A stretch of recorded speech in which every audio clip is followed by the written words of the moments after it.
नमस्कार, एक 224 देख रहे हैं आप और मैं हूं आपके साथ तान्या सिंह। देखिए, भोजपुरी सिनेमा के पावर स्टार पवन सिंह की पत्नी ज्योति सिंह इन दिनों अपने क्षेत्र में लगातार सक्रिय नजर आ रही हैं। यह विभिन्न कार्यक्रम और आयोजन में भाग लेते हुए जनता से जुड़ने की कोशिश भी कर रही हैं। लेकिन इसी बीच सोशल मीडिया पर पवन सिंह की तीसरी शादी को लेकर अफवाहों भी जोरों पर हैं, तो चर्चा का विषय भी बना हुआ है। हालांकि इन अफवाहों के बीच ज्योति सिंह ने अपने भविष्य को लेकर एक बड़ा संकेत भी दे दिया है और अब लोग उनके अगले कदम का बेसब्री से इंतजार भी कर रहे हैं। उनके इस नए अवतार को लेकर आम जनता के बीच काफी उत्सुकता भी नजर आ रही है। तो इसी मुद्दे पर हम बात करेंगे और बात करने के लिए मेरे साथ मेरे सहयोगी प्रिया और राहुल जी मौजूद है। सबसे पहले हम प्रिया से बात करेंगे।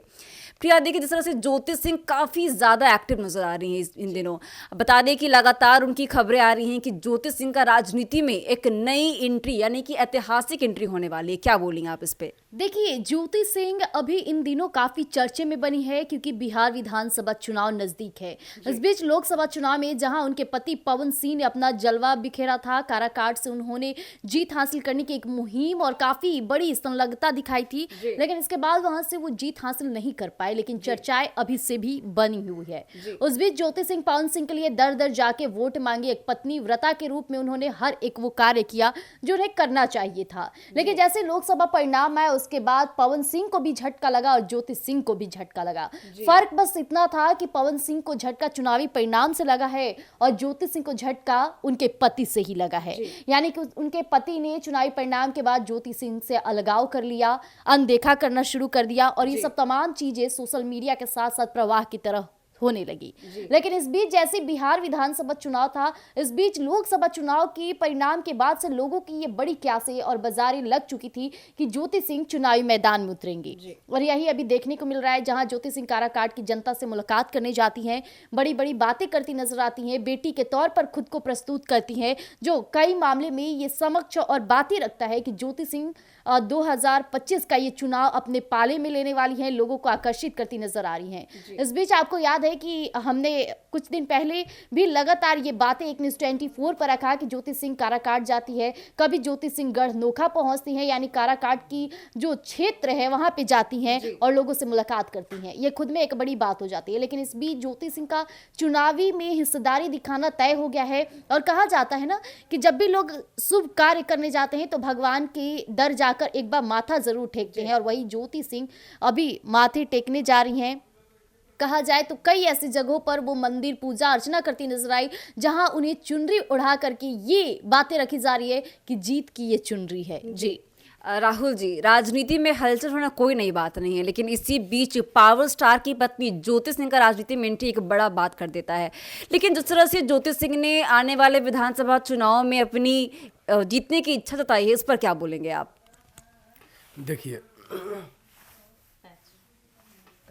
देखिए, जहाँ तक कि ज्योति सिंह की बात है जी, तो जो सबको पता है कि ज्योति सिंह जी पवन सिंह की पत्नी रह चुकी है और फिलहाल भी है। अभी तक कोर्ट तलाक मंजूर नहीं किया है।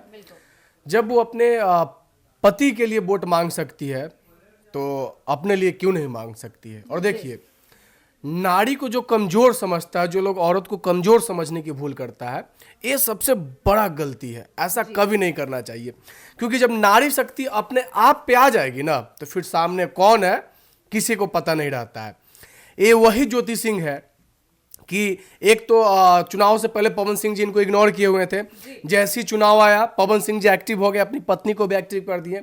और पवन सिंह का शायद मैं एक सोची और घटिया मानसिकता कहूँगा कि जब तक इनसे काम था ज्योति सिंह से, तब तक इनसे क्या बोलते चौक चौराहा वोट मंगवाए, काराकाट में ले जाकर जनता के सामने वोट मंगवाए और कहे कि हमारी पत्नी है। पवन ज्योति सिंह बोली हमारे पति है, आप जिताइए, सांसद बनाइए, जो एक क्या बोलते पत्नी धर्म उन्होंने पालन किया। लेकिन पवन सिंह को थोड़ा सा सोचना जरूर चाहिए था कि जो पत्नी हमारे लिए दर दर ठोकर खा के वोट मांगी, अरे जो चुनाव में जीतना हारना कोई बड़ी बात नहीं होती, हार जीत का खेल चलते रहता है।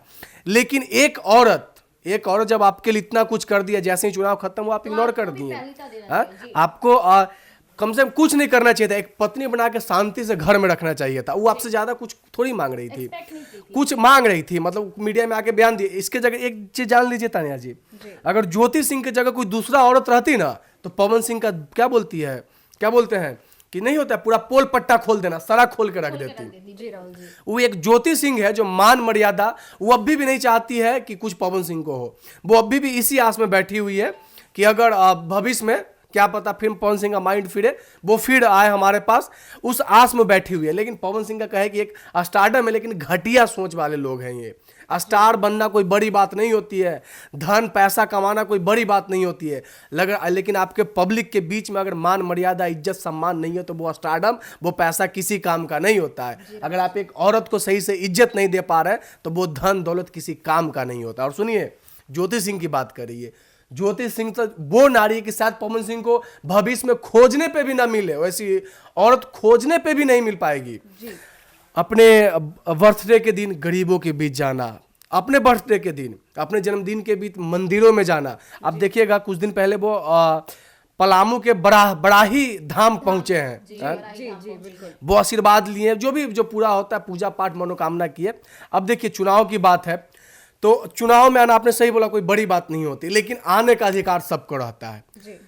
जब वो अपने पति के लिए वोट मांग सकती है तो अपने को भी मजबूत करने के लिए वो वोट मांग सकती है। और उनको इतना पता है कि किस तरह, इतना चुनाव में तो सीख ही गई है पवन सिंह के साथ वोट मांग करके कैसे वोट मांगा जाता है। और आने वाले समय में विधानसभा या तो डेहरी हो जाए चाहे काराकट हो जाए, दोनों में से कहीं से ज्योति सिंह जी नजर आ सकती है। लेकिन अभी तक पार्टी डिसाइड नहीं हुआ है। लेकिन फिर से मैं एक और बात कहता हूं कि जो लोग अभी भी औरत को कमजोर समझने की भूल करते हैं, उन ये सबसे बड़ी मूर्खता होती है। जी प्रिया, जिससे राहुल जी ने कहा कि शायद ज्योति सिंह काराकाट या फिर डेहरी से शायद संभवतः चुनाव लड़ सकती हैं, तो क्या लगता है आपको, क्या यही दोनों संभावित क्षेत्र हैं ज्योति सिंह के चुनाव लड़ने के लिए? देखिए तान्या जी, जो लोकसभा चुनाव के दौरान काराकाट क्षेत्र ही ऐसा क्षेत्र रहा जो ज्योति सिंह को भरपूर प्रेम दिया है। और अक्सर देखा जाता है कि तब से ज्योति सिंह का लगाव काराकाट की जनता से बना हुआ है। कभी वो दशहरा पूजा के मौके पे जाती है, कभी छठ पूजा के मौके पे जाती हैं, और कभी वहां के लोगों पर विपत्ति या ऐसी बातें हो जाती है तो उनके दुख में भी शामिल होती हैं।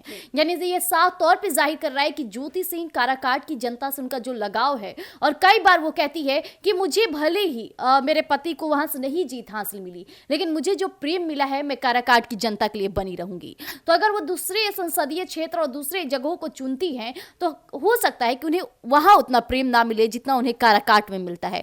तो आपसी संबंध की बात है कि जिस तरह से जहां लगाव होता है लोग वहीं जाते हैं, और काराकाट वो अगर चूज करती हैं तो उनके लिए सबसे बेस्ट ऑप्शन है काराकाट से चुनाव लड़ना, क्योंकि वहां की जनता उनके चेहरे के ही नहीं, उनके भाव को, फिर उनके प्रेम को, हर किसी चीज को। हमने सुना कि पावर स्टार पवन सिंह और उनकी पत्नी ज्योति सिंह के तलाक की खबरों के बीच ज्योति सिंह की राजनीति में एंट्री ने एक चर्चाओं का बाजार गर्म कर दिया है।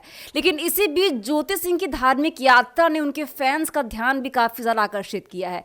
लेकिन अब देखने वाली बात यह होगी कि आने वाले बिहार विधानसभा चुनाव में ज्योति सिंह किस तरह से अपनी किस्मत को आजमाती हैं। तो ऐसे अपडेट्स के लिए बने रहिए हमारे साथ और देखते रहिए एक न्यूज़ 24। धन्यवाद।